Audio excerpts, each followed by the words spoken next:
Hello everyone, welcome back to this channel. Hope you all are doing great and learning English every single day. তো এই ভিডিওতে আমি আপনাদের সাথে তিন ধরনের অ্যাডভান্স ইংলিশ স্ট্রাকচার শেয়ার করব। প্রতিটা স্ট্রাকচারই কিন্তু খুবই গুরুত্বপূর্ণ এবং ইংলিশে কথা বলার জন্য এই সকল স্ট্রাকচারগুলো আপনাদের সকলের কিন্তু জানা দরকার। তো ভিডিওটা আপনারা একদম প্রথম থেকে শেষ পর্যন্ত দেখুন, যাতে ভিডিওর শেষে আপনারা প্রতিটা স্ট্রাকচার খুব ভালোভাবে বুঝে যান। তো চলুন এবার আজকের ভিডিওটা শুরু করা যাক। আমি আমার বাড়ি থেকে অনুমতি পেয়েছি। তার থেকে তোমার অনুমতি নেওয়া উচিত। আমি আমার বাবার থেকে অনুমতি পেয়েছি। আমি আমার বন্ধুর থেকে অনুমতি পেতে চাই। তো এই প্রতিটা বাক্যে আমরা দেখতে পাচ্ছি যে কারোর থেকে অনুমতি নেওয়া বা অনুমতি পাওয়ার কথা বলা হচ্ছে। তো এই যে অনুমতি পাওয়া, এই কথাটা ইংরেজিতে বলতে হলে আমাদের ইউজ করতে হবে get the okay form. Get the okay form মানে কারোর থেকে অনুমতি পাওয়া। তো চলুন এবার দেখা যাক এই বাক্যগুলোকে বাংলা থেকে ইংরেজিতে কিভাবে বলতে হয়। তো আমাদের প্রথম এক্সাম্পল হলো, আমি আমার বাবা মায়ের থেকে অনুমতি পেয়েছি। আমি আমার বাবা মায়ের থেকে অনুমতি পেয়েছি। এই বাক্যটা ইংরেজিতে হবে I got the okay from my parents. I got the okay from my parents. তার থেকে তোমার অনুমতি নেওয়া উচিত। তার থেকে তোমার অনুমতি নেওয়া উচিত। এই বাক্যটা ইংলিশে হবে You should get the okay from her. You should get the okay from her. আমি আমার বাবার থেকে অনুমতি পেয়েছি। I got the okay from my father. I got the okay from my father. আমি আমার বন্ধুর থেকে অনুমতি পেতে চাই। I want to get the okay from my friend. I want to get the okay from my friend. যতক্ষণ না আমি তোমার থেকে অনুমতি পাই, আমি যাব না। যতক্ষণ না আমি তোমার থেকে অনুমতি পাই, আমি যাব না।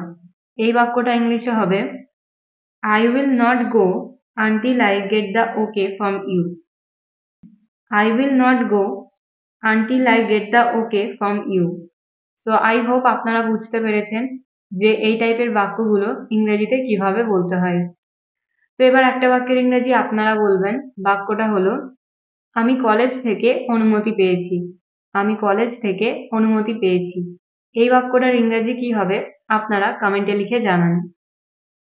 তো এবার আমরা দেখব 2 নাম্বার স্ট্রাকচার। বড় জোর সে আসবে না। বড় জোর আমি দুটো রুটি খাবো। বড় জোর সে আমাদের ওপর রেগে থাকবে। বড় জোর এটা 2 দিন সময় লাগবে। তো ফ্রেন্ডস, আমরা কিন্তু আমাদের দৈনন্দিন জীবনে এই টাইপের বাক্যগুলো ব্যবহার করে থাকি। তো এই প্রতিটা বাক্যে আমরা যে জিনিসটা কমন দেখতে পাচ্ছি সেটা হলো বড় জোর। বড় জোর এই কথাটা ইংলিশে বলতে হলে আমাদের বলতে হবে at the most. At the most এর বাংলা মানে হলো বড় জোর।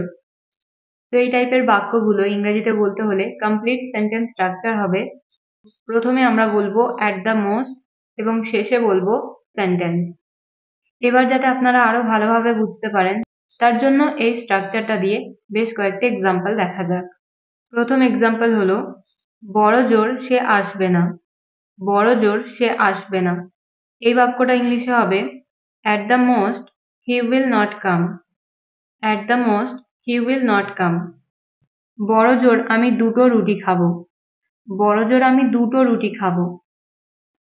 তো এই বাক্যটা ইংরেজিতে হবে at the most I will it 2 bread. At the most I will it 2 bread. বড় জোর এটা 10 দিন সময় নেবে। বড় জোর এটা 10 দিন সময় নেবে। এই বাক্যটা ইংলিশে হবে at the most it will take 10 days. At the most it will take 10 days. বড় জোর সে আমার সাথে কথা বলবে না। বড় জোর সে আমার সাথে কথা বলবে না।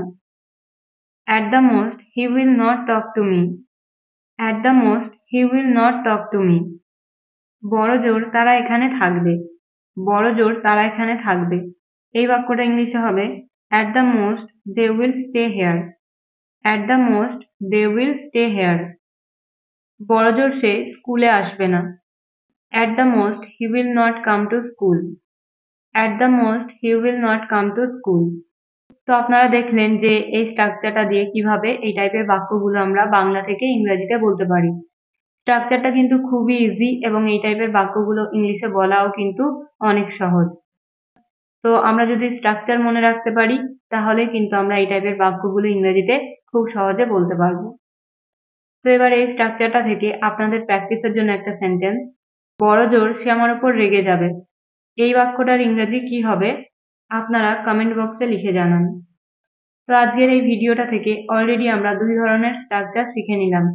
এবার দেখা যাক 3 নাম্বার স্ট্রাকচার। ভালো হোক আর খারাপ আমি এটা কিনবো। ভালো হোক আর খারাপ সে তোমার বন্ধু। ভালো হোক আর খারাপ এটা আমার। ভালো হোক আর খারাপ আমি চেষ্টা করব। তো এই যে বাক্যগুলো আপনারা স্ক্রিনে দেখতে পাচ্ছেন, এই বাক্যগুলোও কিন্তু আমরা অনেক সময় আমাদের ডে টু ডে লাইফে ব্যবহার করে থাকি। তো চলুন এবার তাহলে দেখা যাক এই টাইপের বাক্যগুলো ইংরেজিতে কিভাবে বলতে হয়। তো এই প্রতিটা বাক্যে যে জিনিসটা সেম সেটা হলো ভালো হোক আর খারাপ। এই যে ভালো হোক আর খারাপ এই কথাটা ইংলিশে বলতে হলে আমাদের বলতে হবে for better or for worse. For better or for worse. তো এর বাংলা মানে হলো ভালো হোক বা খারাপ। ওকে, তো এই টাইপের বাক্যগুলো বলতে হলে আমাদেরকে ফার্স্টে বলতে হবে ফর বেটার অর ফর ওয়ার্স এবং শেষে বলতে হবে সেন্টেন্স। তো চলুন আরো ভালোভাবে বোঝার জন্য কয়েকটি এক্সাম্পল দেখা যাক। ভালো হোক আর খারাপ আমি এটা কিনবো। ভালো হোক আর খারাপ এটা আমি কিনবো।